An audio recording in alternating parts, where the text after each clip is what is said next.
Hi all, another Imperial Assault video coming to you all. A look at the Captain Terro or Dewback Rider box or villain pack.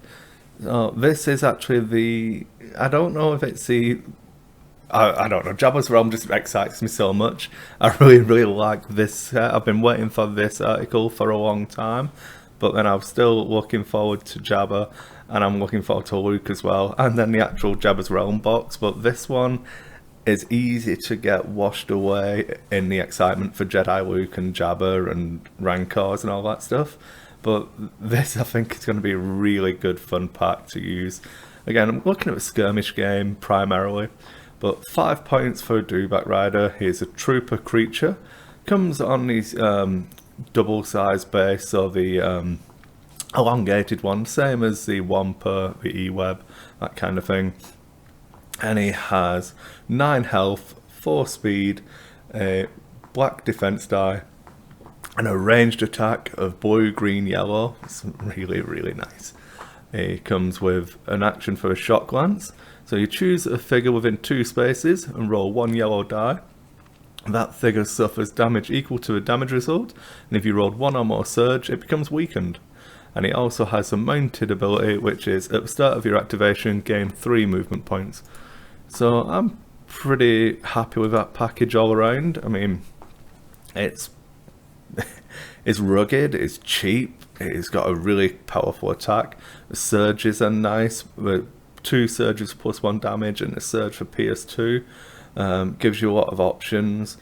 But rolling that green-yellow combination is a nice way to generate surges.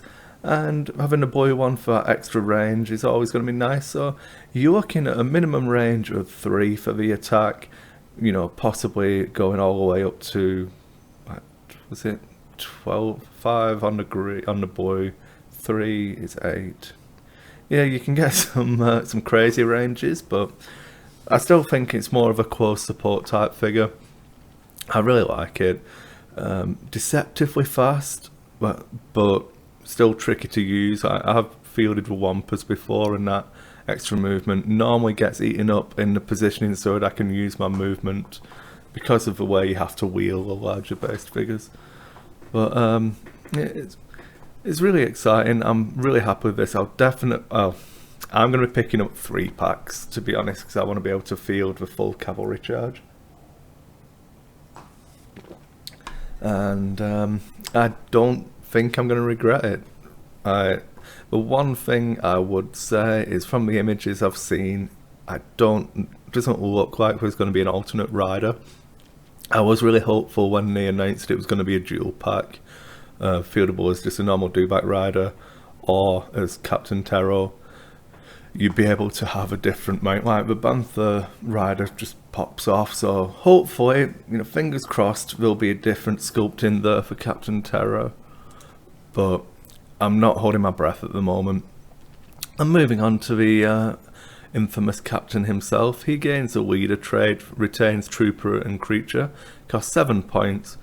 He has similar surges but more reliable because he's got the same attack pool of green, blue, yellow, and his surges are just a straight up surge for +2 damage and the same PS2. So you're pretty much guaranteed to get both of these surges off of that attack pool. It helps you push through any weakened state, or if you're attacking like Obi-Wan, something like that, with the built-in surge cancels. This is better, but most of the time the surges are going to be a wash because you'll probably be just generating enough to trigger everything anyway. He keeps his mounted ability with the same amount of speed. He has 4 more health and an extra speed, so really good. And then he has a flamethrower ability, which is just more reliable than the shock lance. It's any space within 2 spaces, and then each figure on or adjacent to it suffers a damage and a strain, and then automatically gets weakened. So you're guaranteed damage, guaranteed weakened, and then you've got the strain factor as well.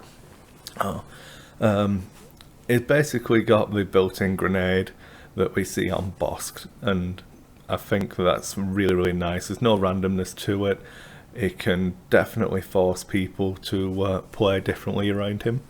And a bargain at 7 points, really aggressively priced when you compare him to the normal Dewback Riders. So again, really excited for this, and I can see the 17-point combination of all three of them actually being relatively viable in a certain type of list. I'd probably look at maybe bringing in some scum reinforcements in that kind of list. Maybe run with some Trandos and go for the strain and the weaken and really close range. It could be quite brutal, but it's probably not going to be the top tier, but that will be fun. Competitive play-wise, I probably won't field three of them. I might look at trying to drop him in with the trooper list, taking out Blaze. And as we get to his command card, you'll see some really nice interactions. But solid, a good attack, really good ability, good surges, good movement, good health, and a good price point. Then we go on to the skirmish upgrade, is Feeding Frenzy, so it's a creature only attachment. So the Dewback Riders can take it, but exhaust this card when attacking a figure that has suffered damage to apply +1 damage to the attack result. And also, when attacking an adjacent figure, you gain a surge to recover 2.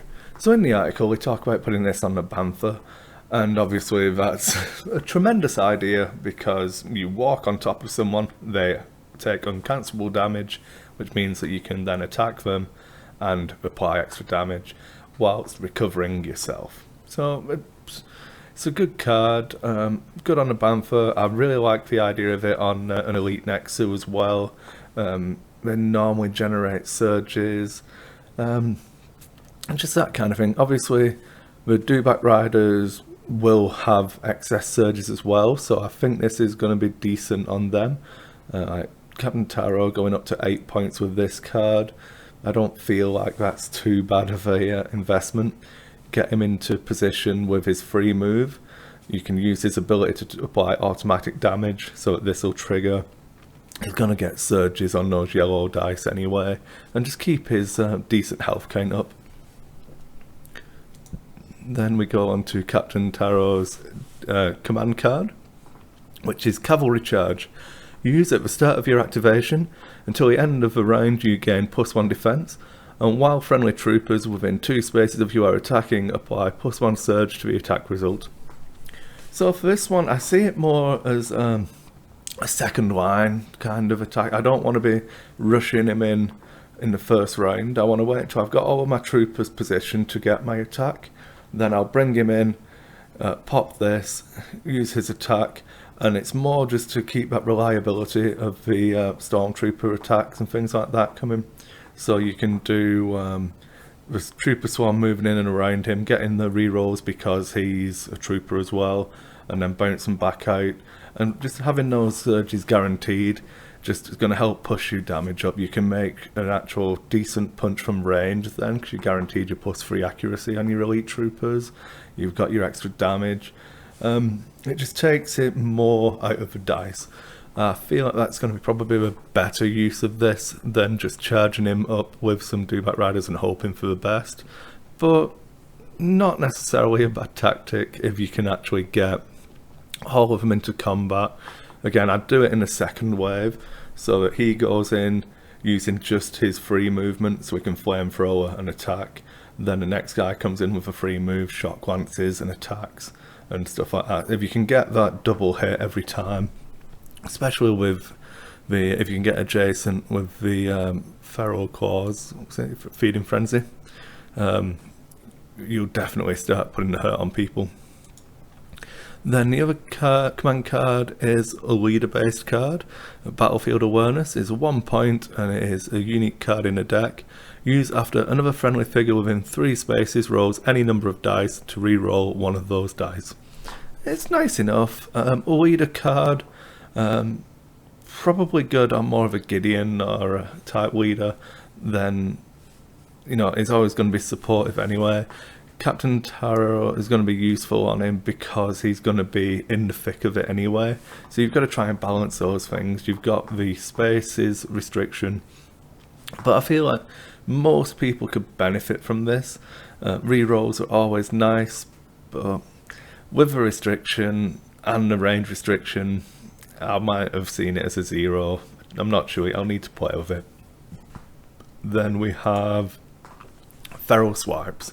This one I've left till last because it's relatively interesting.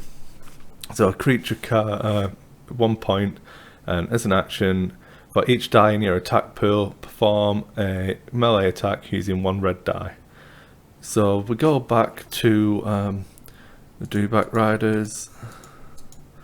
They've got 3 dice in an attack pool, so if you're adjacent, you can do 3 red dice. So one question I was mulling over is obviously if you're focused, when that focus dice actually gets added to your attack pool. So if you've got the 3 dice attack and are focused, I believe that it would work out that you would roll 3 red dice and then 1 green, because you add the green when you're doing the attack. So it's not already in your pool when you're doing this ability, if that makes sense. It's not like you generate a pool, put the focus dice in, take the dice out and replace them with red dice. Or at least that's the way I'm reading it at the moment. It'll be interesting. I think it'll need an FAQ, so as soon as FFG get on it, I'll update it with whatever the correct way is. I'll put a note on if I'm wrong, but for now I will be doing it as the normal dice on your card are what are replaced by a red dice, and if you're focused you keep the green. So hopefully that's a good introduction to Captain Terro for you and the Dewback Riders. I say I'm really excited for this. I don't know if I'm going to be as excited for these as Jabba, but I say I'm going to get 3 of them. I'm really looking forward to matching over people, and they look interesting to paint, and then I'm going to need to come up with some kind of conversion if all of 3 riders are the same. So we'll see. I'll make sure I post some photographs on Facebook and Instagram if you want to see those once the figures are out. And thanks for watching, everyone.